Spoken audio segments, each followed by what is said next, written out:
이 시간 저희들이 사도행전 8장을 읽었습니다. 여러분, 사도행전 1장 8절에 보면은 예수님께서 제자들에게 그렇게 말했죠.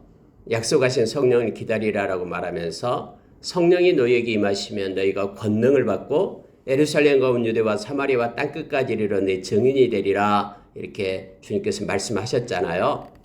이제 여러분, 성령이 임하셨어요. 그래서 오순절 날 그래서 모여서 기도하는 예수님의 제자들 위에 각자에게 불의 혀 같은 것들이 보여지고 또 성령이 각자에게 임하여 성령 충만하게 되고 이 땅에 주님이 보내주신 성령이 왔습니다. 그러면 예루살렘에 이제 성령이 임한 것이고요. 또 이제는 8장부터는 사마리아에 성령이 임하게 됩니다. 그리고 예루살렘과 온 유대와 사마리아와 땅끝까지 이르러 내 증인이 되리라 라고 하신 그러한 주님의 말씀처럼 이제는 사마리아 이 땅에 복음이 증거되고 성령이 임하는 그러한 내용으로 8장이 기록되어 있음을 보게 됩니다. 그래서 이 사도행전은요, 사도행전 1장 8절의 말씀처럼 점점점 하나님의 말씀이 이제 땅끝까지 이르러 증거되는 것으로 확장되고 있음을 보게 됩니다. 이제 8장에서는 사마리아에 복음이 들어가는데요. 그 들어가는 것을 보면 참 놀랍습니다. 왜냐하면 스데반이 죽었잖아요. 그 스데반이 죽은 일로 인하여 예루살렘에 큰 박해가 일어나기 시작합니다.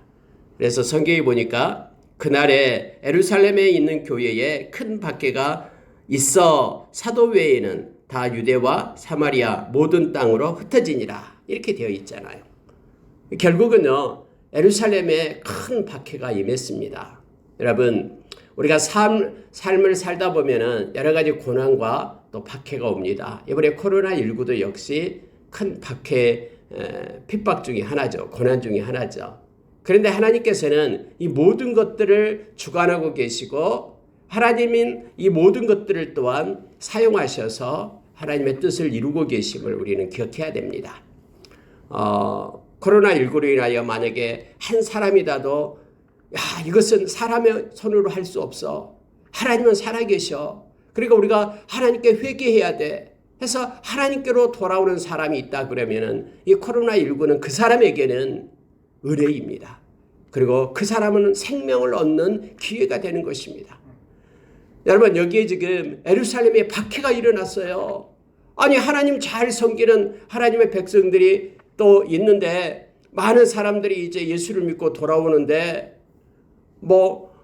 우리가 하루에도 3,000명이 회개하고 돌아오고 그런데 그러면 하나님께서 예수 믿는 사람들을 보호해 줘야지. 아니, 어떻게 교회에 핍박이 다 있어? 어떻게 교회에 박해가 다 있어? 이렇게 말하는 사람도 있습니다.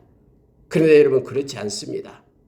오늘 하나님께서는 이 박해를 통해서 이제 예루살렘에 머물러 있던 이 복음이 온 유대로 퍼지게끔 합니다. 뿐만 아니라 저 사마리아에까지 하나님의 말씀이 증거되게끔 하는 거예요. 여러분, 그 순간에는 단면적으로 보면은 박해를 받는 그 순간에는 아니, 하나님이 살아계시는데 왜 우리가 이렇게 박해를 받고 힘들어? 라고 말하는 사람들 있을 겁니다. 예루살렘에 있던 사람들이 고향을 버리고 뿔뿔이 흩어져야 되니까, 왜냐하면 가만히 있으면 잡혀서 옥에 갇히니까 막 흩어지면서 그렇게 생각한 사람도 있었겠죠. 아니, 하나님이 살아계신데 왜 우리 보호해주지 않고 고향을 떠나게 하고 잡혀서 옥에 갇히게 하고 왜 그럴까? 이렇게 생각하는 사람도 있을 겁니다만은 또 그렇지 않게 생각하는 사람들이 있습니다. 왜냐하면 그들이 각지에 흩어져서 복음을 증거했기 때문에 그렇습니다. 여러분, 만약에 복음이 부끄럽다 그러면은 흩어져 가지고는 증거하겠습니까? 우리를 힘들게 하는 이 복음 저 사람한테 전하면 저 사람도 힘들게 되는데 하면서 전하겠습니까? 아니요. 복음은 능력이기 때문에 비록 고향을 떠나고 나가 잡히면 옥에 갇히고 하는 그런 순간이 있지만은 이 복음이 생명이라는 걸 알기 때문에 그들은 흩어진 그곳에서 복음을 전했던 것입니다. 그래서 온 유대에 복음이 증거되고요. 오늘 말씀 가운데는 이 사마리아 땅에 복음이 증거되게 됩니다. 이런 박해가 없었다면 이런 일이 있었겠습니까? 그러니까 결과적으로 보면은 이 잠깐 고난은 하나님께서 이것을 사용하셔서 모든 것이 합력하여 선을 이루시는 그런 놀라우신 하나님을 우리가 만나게 됩니다. 그래서 우리 인생 가운데도 때로는 어려움이 있고 힘듦이 올 때에 불평하고 원망하는 것이 아니라 고린도전서 10장 13절의 말씀처럼 하나님의 허락이 없으면 우리한테 나타나는 것이 아무것도 없기 때문에 하나님이 허락해 주는 걸로 알고 그걸 가지고 하나님이 좋으신 하나님이 합력하여 선을 이루시는 그 하나님을 알고 넉넉히 이길 수 있는 힘도 주시고 피할 길도 내시는 그 하나님을 찬양하고 하나님께 영광을 돌리는 그러한 감사를 선포하는 우리의 신앙이 되기를 원합니다. 여러분 여기서도 그들이 흩어졌어요. 그래가지고 자 4절에 보면 이렇게 됩니다. 그 흩어진 사람들이 두루다니며 복음의 말씀을 전할세 빌립이 사마리아 성에 내려가 그리스도를 백성에게 전파하니 라고 기록이 되어 있습니다. 여러분 여기에 사울이라는 사람이 이제 등장을 합니다. 처음에 이제 사도행전 8장부터 사울이 등장해요. 바울이 등장하게 됩니다. 우리가 스데반이 죽을 때에 막 사람들이 돌로 쳤잖아요. 그런데 사람들이 옷을 벗어서 이 사울이라는 청년 발 앞에 두었잖아요. 그러니까 옷을 막고 있었어요. 그리고 사울도 야 스데반은 죽어도 마땅해. 저 사람은 하나님에게 신성 모독한 자야. 이렇게 말했던 그러한 사람이었잖아요. 사울이. 근데 사울이 오늘 보니까 교회를 잔멸할세 이렇게 되어 있습니다. 각 집에 들어가서 남녀를 끌어다가 옥에 넘기니라 이렇게 되어 있어요. 사울은 이런 열심을 내는 것이 하나님을 위한 것이다라고 생각한 거예요. 여러분 성령께서 우리에게 깨달음을 주지 않을 때는요. 무수히 많은 하나님의 이름으로 이렇게 죄를 저질러요. 예수 그리스도의 이름으로 많은 사람을 핍박하게 된다니까요. 이것이 여러분 요한복음 16장 2절에 나와 있어요. 그들은 너희들을 잡아다가 죽일 것이다. 그런데 너희들을 죽이면서 그들은 생각하기를 이것이 하나님 섬기는 일이다라고 생각할 것이다 라고 성경에 나와 있습니다. 성령께서 함께하지 않을 때는요. 이처럼 자기들이 그렇게 악을 저지르면서도 이것이 하나님을 위한 일이다라고 그렇게 착각을 해요. 그래서 하나님의 이름으로 많은 사람을 죽이기도 합니다. 이 교회 사회에서 보면 그런 일이 무수히 나타나요. 중세시대예요. 사울도 역시 마찬가지예요. 막 예수 믿는 사람을 잡아서 옥에 가두고 그들을 잔멸하는 것이 하나님의 뜻이다라고 그런 생각한 거예요. 그래서 그가 정말로 예수 그리스도를 만나기 전까지 내일 새벽에 그가 예수 그리스도를 만나는데요. 만나기 전까지 그가 열심을 내면서 예수 믿는 사람을 핍박을 합니다. 그런데 놀랍죠. 하나님께서는 이 사울의 핍박을 통해서 사람들이 흩어지게 하고 그들을 통해서 복음이 증거되고 하고 이 놀라운 이면적인 하나님의 역사하심이 있다라는 것을 성경 우리로 보게 합니다. 가르치게 합니다. 그래서 특히 교회가 핍박을 받을 때는요. 하나님의 일하심에 우리는 집중을 해야 됩니다. 하나님의 경영하심. 어제 우리가 어제 낮에 주일날에도 말씀을 나눴습니다. 사람의 계획과 하나님의 경영은 다르다라고 했습니다. 사람이 아무리 머리를 써서 경영을 해도요. 오히려 하나님은 그걸 통해서 사람이 계획을 하면서 일을 한다 해도 하나님이 그걸 통해서 하나님의 뜻 가운데 경영하고 계심을 알게 합니다. 이렇게 사울의 박해를 통해서 흩어진 그들을 통해서 생명의 복음이 증거되게 하고 이제 7집사 중에 한 명인 빌립을 통해서 첫 번째 일곱 집사 스데반은 죽었고요. 두 번째 빌립을 통해서 사마리아에 복음이 증거되게끔 하는 역사가 나타납니다. 여러분 사마리아에 내려온 빌립은 무엇을 전했을까요?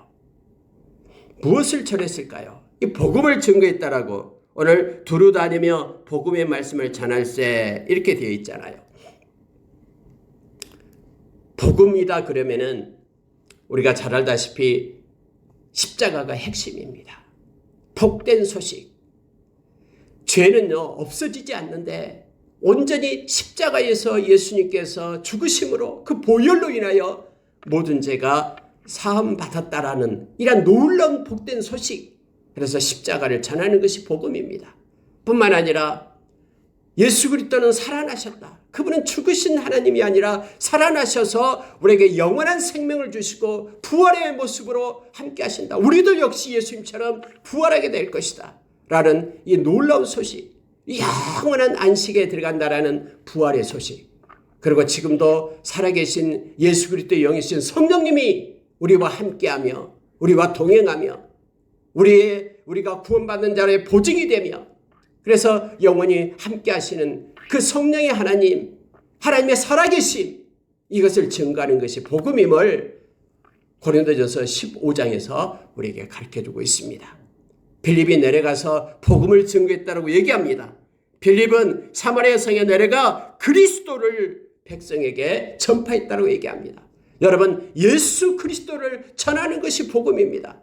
다른 것 전하는 게 아니라 그리스도를 전하는 것. 그리스도가 뭡니까? 메시아예요. 메시아라는 것은 구원자, 구원받은 자, 기름 부은 자라는 뜻이잖아요. 우리의 구원자는 예수님입니다. 예수는 그리스도십니다. 라고 사마리아 성에 내려가서 그가 전했다라고 얘기합니다. 그랬더니 예수의 이름이 있으면요, 가장 먼저 귀신이 떠나가게 됩니다.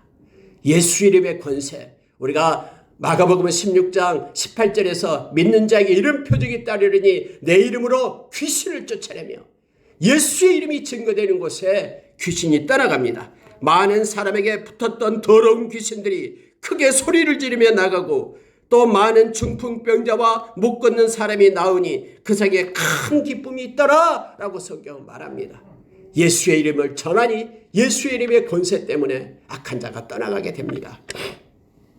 여러분, 성경에서는 악한 자가 떠나가게 되고 악한 자가 무서워하는 것이 있죠. 바로 예수 그리스도, 예수 그리스도의 이름, 예수 그리스도의 말씀, 예수 그리스도의 영인 성령님, 예수 그리스도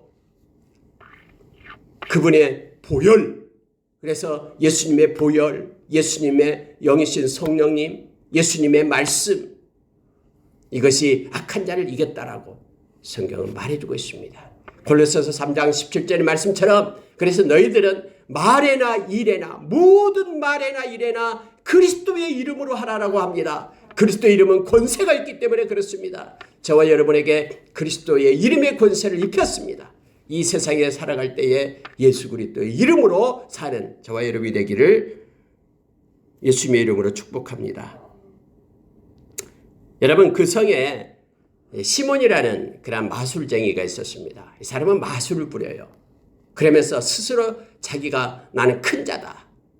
많은 사람들이 그 사마리아 성에 있던 사람들이 큰 자든 또 적은 자든 야, 저 사람은 하나님의 능력으로 마술을 한다. 이렇게 했어요.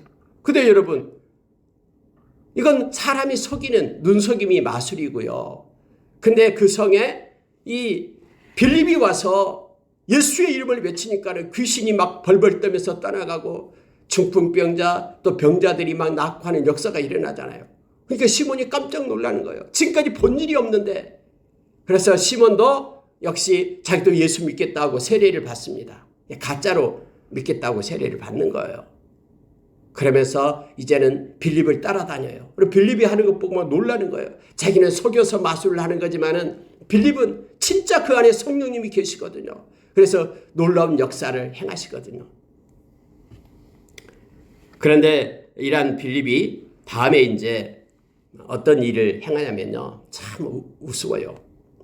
그런데 이렇게 행하는 사람들이 오늘날도 이 가짜들이 있다라는 거예요. 아, 빌립이 아니라 시몬이요. 예, 빌립은 예수님의 그런 제자고요. 7 집사 중에 한 명이에요. 이 시몬이요. 자, 보십시오. 이제 예루살렘에 사도들은 예루살렘에 있었어요. 근데 사도들이 사마리아 땅에도 복음이 증거됐다라는 소식을 들어요. 그래서 누구를 파송하냐면요, 베드로와 요한을 파송을 합니다. 여러분, 베드로와 요한은 언제나 같이 다니잖아요. 이 앞전에 사도행전 3장에서도 성전에 올라갈 때 그 나면서부터 못 걷는 사람을 갖다 고치잖아요. 이때도 2명이 같이 갔어요. 그리고 옥에 갇혔을 때도 역시 2명이 같이 갇혔잖아요. 사마리아 성에 올 때도 베드로와 요한이 함께 와서 지금 내려옵니다. 네, 여러분, 여기서 그 놀라운 사실을 하나 발견하게 됩니다. 자, 말씀을 받았다함을 듣고 베드로와 요한이 내려옵니다. 근데 내려가서 그들을 위하여 성령 받기를 기도하니 라고 되었습니다. 왜냐하면 그때는 아직 성령이 내리신 일이 없었다라고, 사마리아 성에는 아직 성령이 내리지 않았다라고 말하고 있습니다. 여러분, 여기서 좀 놀랍지 않습니까? 빌립도 역시 성령이 충만한 사람이었잖아요. 근데 빌립이 와서 사마리아 성에서 복음을 증거할 때에 예수의 이름의 권세 때문에 귀신도 쫓겨나고 큰 역사가 일어나고 또 많은 사람이 예수를 믿고 영접하고 했어요. 근데 오늘 말씀은 성령이 내리신 일이 없다라고 이렇게 표현을 합니다. 여러분, 우리가 예수 그리스도를 믿을 때요, 우리가 진심으로 영접하면은 우리 안에는 성령님이 계십니다. 임재에 계신다라는 거예요. 이것이 우리가 로마서 8장 9절에서 그렇게 말씀해 주고 있습니다. 그런데 지금 베드로와 요한이 사마리아 성에 내려왔을 때 성령이 내리신 일이 없다라고 표현을 합니다. 이것은 성령의 충만함을 나타내고 있음을 보게 됩니다. 그래가지고 그들이 안수를 합니다. 안수 기도를 하니까 성령이 임했다라고 성경 말하고 있어요. 오직 주 예수 이름으로 세례만 받았을 뿐이더라 이렇게 되어 있는데, 물세례를 받았죠. 예수를 믿으면은 물세례를 받았는데 그들이 아직 성령 세례를 받지 못했다라고 지금 말하고 있는 거예요. 그래서 두 사도가 그들에게 안수하며 성령을 받은지라. 근데 이때 성령을 받았는데요, 성령 받은 것이 눈으로 볼 수 있게끔 나타났다라는 거예요. 눈으로 볼 수 있게끔 그렇게 나타난, 그러니까 성령의 충만함이 외적인 것으로 나타나게 됩니다. 때로는 방언을 할 수도 있고, 때로는 여러 가지 것들을 예언을 할 수도 있고, 여러 가지 게 나타났어요. 왜냐하면 이걸 보고 있던 아까 시몬이 있었잖아요. 마술을 부렸던 그 시몬이 안수로 성령 받는 것을 보고 돈을 가지고 와가지고 자기에게 그 권한을 달라고 얘기합니다. 겉으로 나타났기 때문에 이 시몬이 와서 그렇게 얘기하는 거예요. 나도 이 권능을 나한테 나눠주면 내가 돈을 많이 줄 테니까 내게도 좀 나눠주라라고 베드로에게 말을 합니다. 그때 베드로가 이렇게 말합니다. 20절입니다. 베드로가 이르되 네가 하나님의 선물을 돈 주고 살 줄로 생각하였으니 네 은과 네가 함께 망할지어다 라고 말합니다. 여러분, 하나님의 선물은요, 돈으로 환산해서는 안 됩니다. 그리고 돈으로 살 수 있는 것이 아닙니다. 여러분, 베드로와 요한이 사도행전 3장에서 성전에 올라갈 때 은과 금은 내게 없거니와 내게 있는 것으로 내게 준다. 곧 나사렛 예수 그리스도 이름으로 일어나 걸으라 라고 말했잖아요. 은과 금 나이가 없어도 나는 아무것도 부족하지 않다. 예수 그리스도 이름으로 내가 너에게 명령한다라고 그를 이렇게 세워서 걷게 했잖아요. 그런데 우리 시몬은요, 내 돈 많으니까 나 이 돈 좀 내가 줄 테니까 이 성령 안수하면 나도 성령을 받을 수 있게끔 안수할 수 있는 능력을 달라라고 지금 요청을 하잖아요. 근데 베드로가 그렇게 말합니다. 하나님의 선물을 돈으로 살 줄로 생각한 너는 망할지어다 라고 말하는 거예요. 여러분, 성경에서요, 거저받은 선물은 거저주라라고 말합니다. 거저받은 복음은요, 거저줘야 됩니다. 우리가 통로가 되어야 됩니다. 그런데 뭔가 고치고 뭔가 할 때요, 만약에 돈을 요구한다거나 이것은 다 성경적이지 않습니다. 이 복음은 자기 것이 아니기 때문에, 또 이 성령의 능력은 자기 것이 아니잖아요. 하나님의 것이잖아요. 그래서 여기서는 돈이 개입되거나 그래서는 안 된다라고 지금 성경은 분명하게 우리에게 가르쳐주고 있습니다. 오히려 돈이 개입되면 그 돈과 함께 망하게 될 것이다라고 말하고 있는 것입니다. 이렇게 말합니다. 하나님 앞에서 네 마음이 바르지 못하니 이 돈은 내게 관계도 없고 분깃될 것도 없느니라. 여러분, 이 돈은 이렇게 말할 때요, 이 일은 이 말입니다. 지금 이 믿는 이 일은 너하고는 상관이 없다. 왜냐하면 너의 마음이 바르지 않기 때문에, 마음으로 믿지 않기 때문에. 우리가 로마서 10장 10절에서 말하고 있죠. 마음으로 믿어 의에 이르고 입으로 시인하여 구원에 이른다라고 말합니다. 비록 이 시몬은요, 이 세례를 받았어요. 보니까요, 예수를 믿는다고 얘기하면서 빌립으로부터 세례를 받았잖아요. 이렇게 물세례를 받은 겁니다. 예수 믿는다 하면서 그러나 마음으로는 예수님을 아직 영접하지 않았다라는 것을 알게 합니다. 그러면서 한 가지 말합니다. 자, 22절. 너의 이 악함을 회개하고 주께 기도하라. 그러면은 혹 마음에 품은 것을 사하여 주시리라. 그에게도 역시 기회가 있다라는 거예요.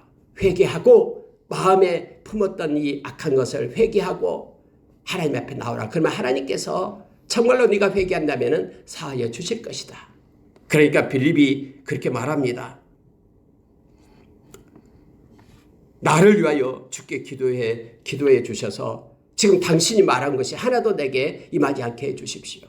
이렇게 시몬이, 자꾸 제가 빌립하고 시몬을 자꾸 헷갈리게 됩니다. 시몬이 그렇게 말하고 있음을 보게 됩니다. 근데 그러기에 앞서서 이 베드로가 이렇게 말하고 있죠. 내가 보니 너는 악독이 가득하며 불의에 매인 바 되었다. 이렇게 말하고 있습니다.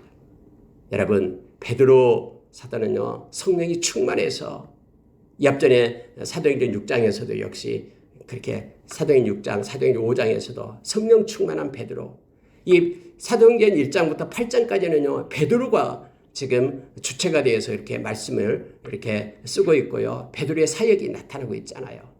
베드로는 다 지금 성령을 통해서 이 시몬의 마음까지도 좀 보고 있는 거예요. 네 마음 가운데 악독이 가득해 있다 라고 말하는 거예요. 그리고 너는 불의에 매여 있다. 이 불의를 가진 자는 악한 영이 이끈다라고 말하죠. 에베소서 2장 2절에 불의한 자에게는 세상의 영이 그를 끌고 간다라고 말합니다. 그래, 불의에 매여 있다. 그러니 회개하라. 그리고 진심으로, 회개라는 것은 하나님께로 돌아온 것이잖아요. 회개해라. 그래서 여러분, 여기서 한 가지 우리가 알게 됩니다. 그냥 물세례 받았다고 구원받는 게 아니다라는 걸 알게 돼요. 이 시몬도 지금 물세례를 받았거든요. 그런데 마음 가운데 악독이 가득하고 매인바 되었다. 회개하지 않으면은 너는 이 도와는 아무런 상관이 없다. 예수 믿고 구원받는 것과는 아무런 상관이 없다. 라고 말하고 있음을 보게 됩니다. 그러면 여러분, 여기에서는 지금 사도들이 안수함으로 인하여 성령이 임한 것으로 지금 나와 있습니다. 그러면은 언제나 성령은 안수할 때만 임합니까? 또 그렇지 않습니다. 다음에 에베소 교회에 바울 사도가 가서는 그곳에서는 그곳에 가서 또 바울 사도가 기도하니까 그곳에 성령이 임했음을 보게 됩니다. 우리가 예수 믿는 모든 사람은 구원의 날까지 성령 안에서 인침을 받습니다. 진심으로 예수님을 영접할 때 우리에게는 성령을 선물로 받게 된다라고 성경은 말해주고 있죠. 다음에 사도행전 10장에서는 베드로가 이제 고넬료 그 가정에 가서 말씀을 전하니까 그곳에 성령이 임합니다. 그때는 안수한 게 아니에요. 그래서 여러분, 성령은요, 하나님이 사람을 통해서 이렇게 임하게끔 그렇게도 하고요. 기도할 때 성령께서 임하기도 합니다. 그래서 성경의 곳곳에서 성령이 임하는 그런 장면이 다 다릅니다. 그래서 한 가지만 고집하면 안 됩니다. 그래서 언제나 안수를 해야지만 성령이 임한다라는 게 아니고요. 하나님은 안수를 통해서도 성령이 임하게끔 하시고요. 말씀을 듣는 중에 고넬료 가정은 성령이 임해서 그들이 방언도 하고 또 성령의 역사를 그들이 누리게 되잖아요. 그러니까 성령님은요, 하나님의 영이시기 때문에 하나님께서 원하는 방법으로 원하는 때에 행하심을 우리가 기억을 해야 됩니다. 그래서 사마리아 성에서는 이 베드로와 요한을 통해서 성령이 임했음을 성경이 말해주고 있습니다. 여러분, 또 하나가 있는데요. 빌립에 대한 내용이 나옵니다. 이것을 묵상을 해보면은 갑자기 주의 사자가 빌립에게 말합니다. 너는 내려가서 예루살렘에서 가사로 내려가는 길에 가라. 하니까는 여기서는 주의 사자가 이렇게 표현이 되어 있죠. 자, 29절에는요. 성령이 빌립더러 이르되 해서 빌립도 역시 성령 충만한 자였잖아요. 성령이 빌립을 말하기도 하고요. 그런데 왜 빌립을 통해서는 사마리아 성에 이렇게 예수 믿고 나올 때 성령의 역사가 임하지 않았는데 베드로와 요한을 통해서는 와서 성령의 역사가 임했을까? 여러분, 여기서에 대해서 궁금해할 필요가 없습니다. 하나님은 그런 방법으로 사마리아의 성령의 역사를 그렇게 행하신 것입니다. 꼭 이런 방법으로만 하는 것이 아니라 하나님의 그 방법이에요. 하나님이 사마리아 성에서는 이런 루트를 통해서 이런 방법을 통해서 성령이 충만하도록 그렇게 행하신 것입니다. 그래서 어느 곳이든 어떤 때이든 또 다른 성령의 자유로운 역사 가운데 성령이 임할 수 있음을 우리가 기억을 해야 됩니다. 근데 여러분, 에티오피아 그 간다게 여왕이었던 간다게가 있습니다. 그 내시가 예루살렘에 올라와서 예배를 드리고 에티오피아로 내려가는 길이에요. 가사를 통해서 블레셋 지방 가사를 통해서 쭉 내려가고 있는데 갑자기 성령님께서 빌립을 갖다가 그곳으로 보내는 것입니다. 우리가 성령에 민감해야 됨을, 성령님이 인도하심에 민감해야 됨을 우리가 여기서 깨닫게 됩니다. 우리가 때로는 기도할 때 성령님께서 우리의 마음을 주시면 그때그때 순종을 해야 됩니다. 빌립에게 성령님께서 마음을 주신 거예요. 너는 그뒤로 가라. 그러니까 성령님이 가라고 하니까 순종하며 가는 것입니다. 가기 싫어도 가요. 가사까지 내려갑니다. 그러니까 성령님께서 가르쳐 주는 거예요. 막 조목조목 가르쳐 주지 않습니다. 성령님이 처음에 너는 그리 내려가면은 마차를 타고 가는 누구를 만나게 될 것인데 너는 거기에 가서 어떻게 해라 라고 처음부터 가르쳐 주지 않아요. 성령님은 너는 가사로 내려가라. 그러면 순종하는 거예요. 가사까지 내려가 보면 또 성령님께서 거기서 그렇게 말합니다. 너는 저 수레 보이지? 저 수레 가까이 나가라. 그럼 또 수레 가까이 나가면 됩니다. 그럼 거기서 사람을 만나고 성령님께서 이렇게 인도하심을 거기서 받으면 됩니다. 처음부터 여러분 막 조목조목 우리가 나가는 것이 아니죠. 우리는 순종함으로 더욱더 깊게 성령님의 인도하심을 받을 수 있음을 성경 우리로 깨닫게 합니다. 여러분, 수리에 나아가 보니까는 그가 글을 읽고 있었습니다. 이사야서 53장을 읽고 있는 거예요. 그러면서 말합니다. 34절 보니까 그 내시가 빌립에게 말하여 청하되 내가 묻노니 선지자가 이 말한 것이 누구를 가리킴이냐? 자기를 가리킴이냐? 타인을 가리킴이냐? 라고 말하는 거예요. 빌립이 가서 지금 읽고 있는 말씀을 깨달을 수 있습니까? 라고 물으니까는 도무지 깨달을 수 없다라는 거예요. 이사야서 53장을 읽고 있는데 도무지 깨달을 수 없다. 누가 가르쳐주지 않는데 깨달을 수 없고 도대체 이 선지자가 말하는 이 사람이 또 자기를 가리키는 말인지 또는 누구를 가리키는 말인지 내가 궁금하다라는 거예요. 털 깎는 자 앞에서는 그 양이 누군지 그냥 굴욕을 당하고 재판도 받지 않고 죽어서 끌려가는 그 사람이 누군지 그가 누군지 내가 알 수가 없다. 그러니까는 빌립이 설명을 해준 거예요. 바로 그 사람이 어린 양 대신 예수 그리스도. 그래서 그분이 십자가에서 끌려가서 많은 사람의 죄 때문에 그렇게 희생 제물이 되신 그분. 그런데 그분은 살아나셔서 지금 우리와 함께 하신다. 라는 그때부터 시작해서 예수 그리스도를 전했다고 말합니다. 35절 보니까 빌립이 입을 열어 이 글에서 시작하여 예수를 가르쳐 복음을 전했다라고 말하고 있습니다. 그러니까는 거기에 물이 있었습니다. 내가 세례 받음이 무슨 거리낌이 있겠느냐 하면서 세례를 받습니다. 여러분 보십시오. 처음에 사마리아 성에서는 물 세례를 먼저 받았잖아요. 그리고 성령이 임했잖아요. 자, 이 내시에게는 먼저 깨달음을 받고 나서 그 다음에 세례를 받게 되는 것이죠. 성령의 인도하심 속에서요. 그 즉시 세례를 받았음을 성경은 말해주고 있습니다. 그리고 세례를 베풉니다. 그도 역시 예수 그리스도를 알게 되고 복음을 받아들이고 세례를 받게 되는 것이죠. 그리고 에티오피아로 내려갑니다. 지금 이디오피아에 예수 믿는 사람들이 있다는 것, 성전이 있다는 거 우리는 너무나 잘 알고 있잖아요. 그가 아프리카의 기독교 국가라는 거 우리는 너무나 잘 압니다. 여러분, 그리고 나서 이 둘이 물에서 올라올 때 주의 영이 성령이 또 빌립을 이끌어 간지라. 내시는 기쁘게 길을 가므로 그를 다시 보지 못하니라. 이런 내용으로 이 8장이 기록되고 있음을 보게 됩니다. 여러분 한 가지요. 이것만 보고 마치겠습니다. 여러분 왜 성령님은 빌립을 거기까지 끌고 갈까요? 아니 그 내시에게 성령님이 직접 가르쳐 줄 수도 있잖아요. 성령님이 이 내시의 마음 가운데 감동을 줘가지고 자세히 설명을 해줄 수도 있고 음성을 줘서 가르쳐 줄 수도 있고 환상을 열어서 가르쳐 줄 수도 있잖아요. 그런데 왜 사마리아 성에서 열심히 복음 사역하고 있는 빌립을 갖다가 그곳으로 저 가사까지 내려가서 그 사람에게 가르쳐 주게끔 성령이 왜 이끌고 갈까요? 성령이 왜 그 일을 할까요? 성령이 직접 그 내시에게 가르쳐 줘도 되는데, 여러분 여기서 우리가 놀라운 하나님의 역사를 우리가 기억을 해야 됩니다. 하나님은요, 이처럼 하나님의 신실한 종들을 통해서 하나님의 일을 이루시기를 기뻐하십니다. 하나님은 이 구원이라는 것을 우리가 고린도전서 1장에서 그렇게 말해주고 있잖아요. 이 전도의 미련한 방법으로 구원 얻기를 하나님은 기뻐하신다고 했잖아요. 하나님은 먼저 믿는 하나님의 백성들이 통로가 되어 생명의 복음이 증거되기를 하나님은 원하시고 이 전도를 통해서 하나님은 일을 행하신다라고 그렇게 정하셨다라고 우리에게 가르쳐주고 있습니다. 물론 하나님께서는 또 다른 하나님의 방법으로 충분히 하실 수 있는 능력이 있고 또 그렇게 하실 수도 있습니다.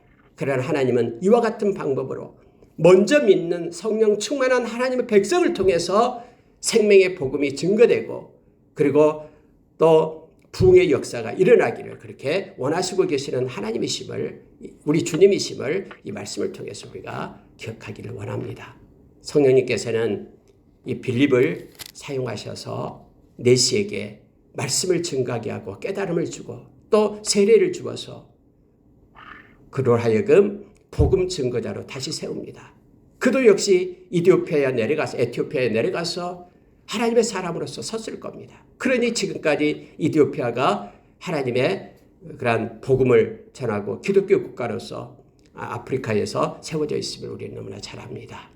말씀을 마치겠습니다. 오늘 8장에는 여러 가지 방법 중에 성령께서 그렇게 행하시는 그러한 방법 중에 하나가 나타나고 있습니다. 복음이 사마리아까지 증거되고 그런 과정 속에서 환란이 오고 박해가 올 때에 그것을 통해서 하나님의 복음이 힘있게 증거되었음을 보게 됩니다.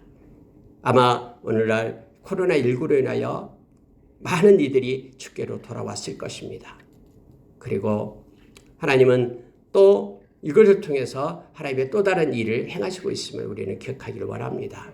그렇다고 해서 우리가 코로나19가 계속되기를 원합니다. 이렇게 기도해서는 안 됩니다. 하나님, 이제는 불쌍히 여겨달라고, 긍휼을 베풀어 달라고, 그리고 하나님 힘들고 지친 이들에게 이제는 회복을 주시고 치료해 달라고 우리가 그렇게 기도하며 나가기를 원합니다. 그래서 고난이 올 때는 그걸 가지고 하나님의 그러한 일하심을 우리가 목도하며 하나님께 은혜 가운데 있게 되고 또 그 고난이 또 소멸되게 하기 위하여 하나님께 또 기도하며 더 나아가는 것이 믿는 자의 모습임을 우리에게 알게 합니다. 말씀을 마치겠습니다. 오늘 하루도 우리가 성령의 인도하심을 받기를 원합니다. 빌립처럼 성령에 깨어 있어서 하나님의 쓰임을 받는 그러한 성령의 사람으로 우리가 살기를 원합니다. 더 가까이 주님의 음성을 듣고 주님의 인도하신 가운데 말씀을 순종하는 자로 우리가 서기를 원합니다. 기도하겠습니다.